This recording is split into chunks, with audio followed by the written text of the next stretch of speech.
여러분 안녕하십니까? 22대 국회의원 선거가 1년 앞으로 다가왔습니다. 강원도에서도 내년 총선 승리를 위한 각 정당들의 소리 없는 전쟁이 본격화되고 있는데요. 지난 총선의 성적표와 정당들의 선거 전략을 백승호 기자가 전해드립니다. 3년 전 치른 21대 국회의원 선거. 도민들이 직접 뽑은 강원도 국회의원이 8명입니다. 당시 집권 여당이었던 더불어민주당에서는 허영과 이광재, 송기현 후보가 최종 선택을 받았습니다. 국민의힘 전신인 미래통합당에서는 한기호와 이철규, 유상범과 이양수 후보 4명이 선출됐습니다. 나머지 한석은 공천 탈락에 반발해 무소속 출마한 강릉 권성동 의원 차지였습니다. 당시 결과는 3대 4대 1, 한쪽으로 치우치지 않는 절묘한 선택이었습니다.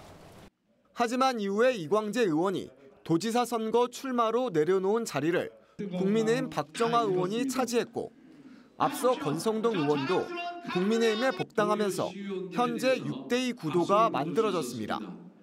국민의힘은 내친 김에 내년 총선 전석 석권이 목표입니다. 이미 19대 때 당시 새누리당은 강원도 9성 모두를 차지한 전력이 있습니다. 내년 총선이 윤석열 정부 국정 운영에 매우 중요한 선거라며 총력을 다짐합니다. 특히 강원도 국비 9조 원 시대와 5세 케이블카 실현이 국민의힘을 선택한 결과라는 입장입니다. 당원 배가 운동으로 탄탄한 조직 운영에 힘쓸 것이며 일편도심 총선 기획단을 발족하여 오로지 강원도민을 위한 강원도 맞춤형 정책을 철저하게 준비해 나갈 것입니다. 더불어민주당은 윤석열 정부 심판론을 기대합니다.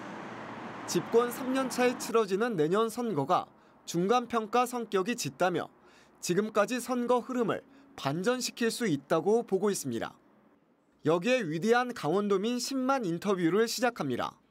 각 지역 도민들이 필요한 것과 민주당에 바라는 것을 설문조사에 분석하고 그 결과를 선거 정책에 반영한다면 민심을 얻을 수 있다는 판단입니다. 더불어민주당은 민생경제를 살려내고 민주주의를 회복할 정책과 대안을 가지고 내년 총선을 차근차근 준비해 나가겠습니다. 정의당은 조직 정비와 총선 후보 발굴에 주력하고 있습니다. 선거는 구도 60에 인물 30, 전략 10이라는 말이 있습니다. 내년 총선은 선거제 개혁 등 여러 변수가 많습니다. 경우에 따라 박빙의 승부가 펼쳐질 수 있습니다. 이렇게 되면 정당들이 마련한 선거 전략이 승패의 결정타로 작용할 수 있습니다. MBC 뉴스 백소입니다.